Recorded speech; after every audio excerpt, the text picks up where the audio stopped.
Buongiorno web amici, benvenuti al calendario.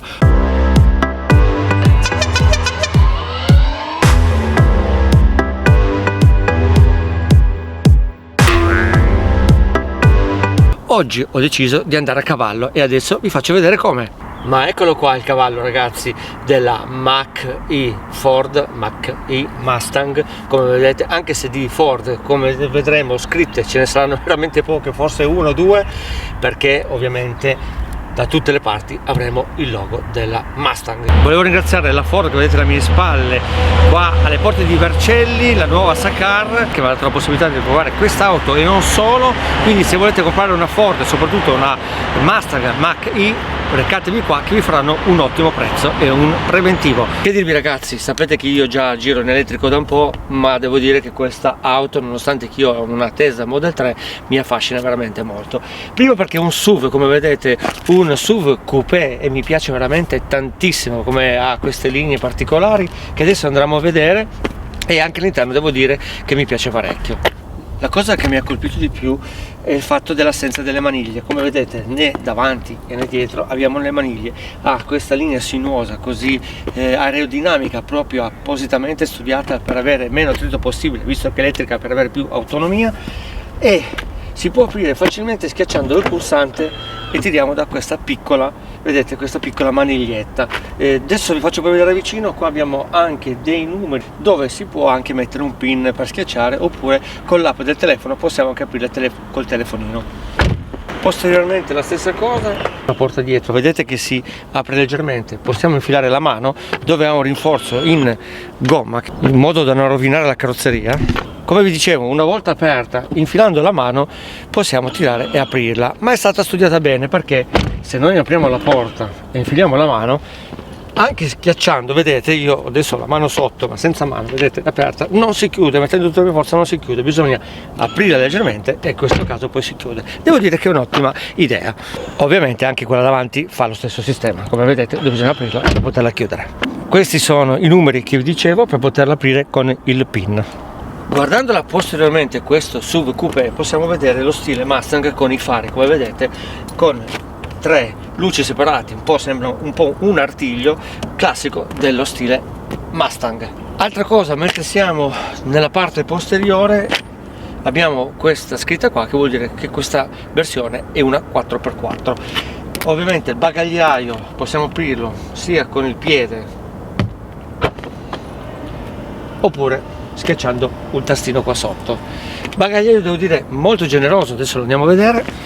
Bagagliaio abbastanza generoso, con un doppio fondo dove possiamo mettere i nostri cavi di ricarica, abbiamo il nostro kit di soccorso e quello per la riparazione se facciamo una foratura.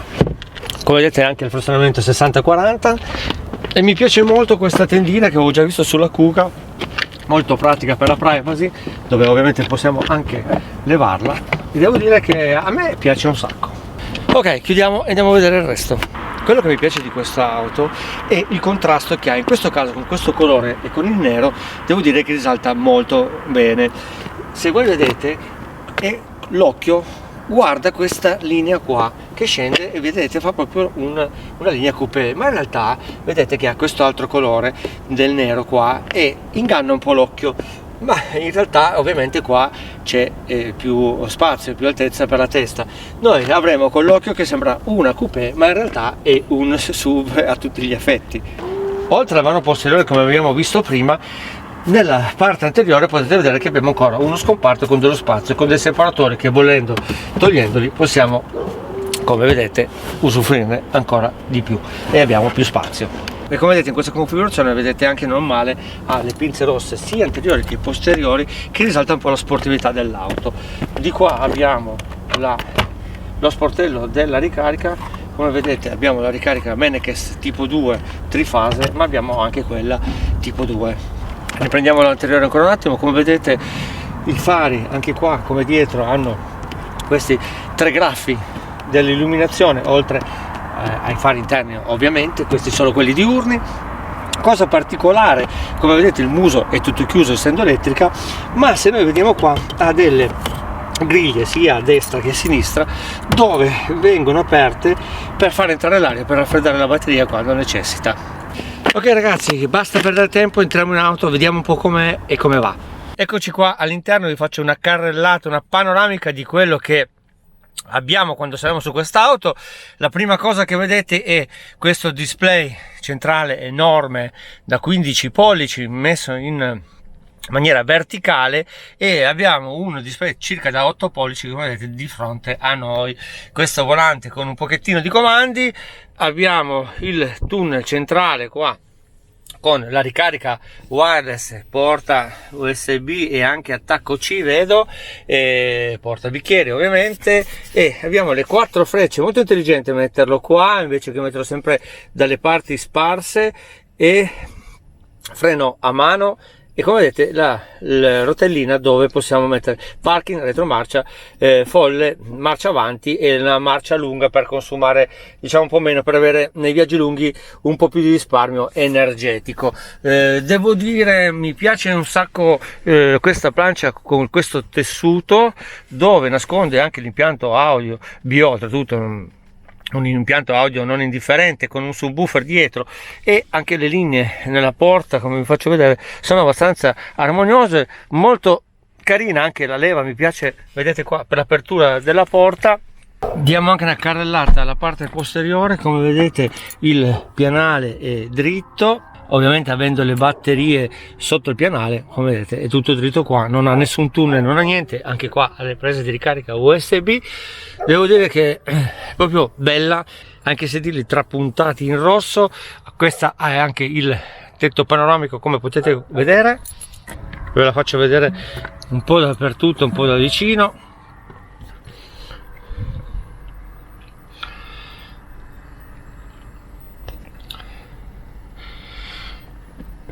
Devo dire che è veramente ben fatta, ben curata, assemblata veramente molto bene. Una volta a bordo devo dire che è veramente bella, molto comodi, i sedili sono veramente comodi, mi piacciono anche gli appoggiatesta perché sono inclinati da poter finalmente appoggiare la testa in tranquillità senza andare troppo indietro, e devo dire che anche il muso è alto e lo vediamo fino a dove finisce. Abbiamo la ricarica wireless, come vi dicevo, basterà mettere il telefono, una volta saliti basterà schiacciare il pulsante, andrà a regolare i sedili una volta che abbiamo messo appunto i nostri sedili. Cosa curiosa, in questo mega vedete monitor che abbiamo 3 modalità di guida, quindi tipo 3 mappature, quella dove andrà a risparmiare tutto quanto, quindi sarà quella proprio economy al massimo, quindi andrà molto di meno. La attiva, che è quella dove useremo giornalmente, quindi la guida classica normale che faremo, e quella più sportiva che vedete qua, che dà un logo già più graffiante, più sportivo. Possiamo guidare con un pedale solo, quindi possiamo attivarlo o disattivarlo, ma lo vediamo anche nel secondo schermo o primo schermo, come lo volete chiamare qua, che è carino, è piccolino, ma ci dà tutto quanto quello che serve: velocità, l'impostazione del cambio, la batteria, il chilometraggio che possiamo ancora percorrere, i sensori di parcheggio, vedete la temperatura, insomma devo dire che è veramente bella. Una cosa simpatica, abbiamo anche il suono V8, così, che l'hanno messo solo per l'interno, quindi lo sentiremo solo all'interno. Come vedete, climatizzatore bizona, sedili riscaldati, volante riscaldato, insomma un po' di tutto. L'unica cosa che c'è è il volume messo a rotella, e vedete qua la ricarica, vedete che il telefono in carica perché lo segna qua invece che avere delle spie in giro. Devo dire che mi piace veramente un sacco questo sistema che sta usando la Ford anche su altri mezzi. Ok, siamo pronti, quindi rotellina, retromarcia, come vedete la possiamo vedere sia in questo modo che dall'alto possiamo vedere in modo da vedere effettivamente da non toccare da nessuna parte. Anche questo devo dire fatto veramente molto molto bene, e vedete che le linee si spostano quando noi ci muoviamo. Possiamo anche vedere i vari sistemi diversi di inquadratura. Ok, siamo pronti, quindi andiamo in D, potenza al massimo, ovviamente non ve l'ho detto, ma ha anche il navigatore, e ci siamo. Adesso farò un pezzettino tanto per, ok ragazzi, giù tutto, sentite, va, devo dire che va, non va come la Tesla Model 3, ma devo dire che tutto sommato non è male. Un dosso non piccolo o grande, devo dire che il comfort è notevole e la seduta alta mi piace veramente un sacco perché si guida veramente da Dio. E devo dire, l'impostazione di guida probabilmente la preferisco più rispetto alla mia. Sicuramente la versione sportiva quando ci sarà la vorrò provare perché andrà, se non come la mia, ma anche di più. Devo dire che anche nelle curve è molto precisa, lo sterzo è molto preciso, mi piace, e quando noi lasciamo il pedale, se non siamo abituati a guidare con un pedale solo, quindi con una frenata rigenerativa, dobbiamo prenderci la mano. Ha una frenata rigenerativa non indifferente, è molto marcata, però vi dico, una volta che prendete il piede è molto semplice, quindi basterà schiacciare e mollare e ci darà questa sensazione di frenata. Diciamo che è un aiuto, a me piace perché aiuta, sembra una stupidaggine ma aiuta parecchio. Purtroppo non ho la possibilità di provarla più di tanto perché sono macchine, come avete visto, targate tedesche, le danno proprio appositamente per fare dei piccoli test, delle piccole prove, e quindi devo consegnarla. Ecco qua ragazzi, frenata, devo dire che la frenata è mostruosa, veramente mostruosa. Purtroppo arrivando da una Tesla è difficile trovare un'auto che alle volte vada più veloce, però devo dire che questa qua si comporta in maniera eccellente. Mi piace molto perché è molto stabile, avendo il pianale studiato solo per quest'auto, quindi le batterie messe tutte sotto, devo dire che è molto stabile, molto maneggevole, anche lo sterzo ti aiuta veramente molto, sì, mi piace veramente un sacco.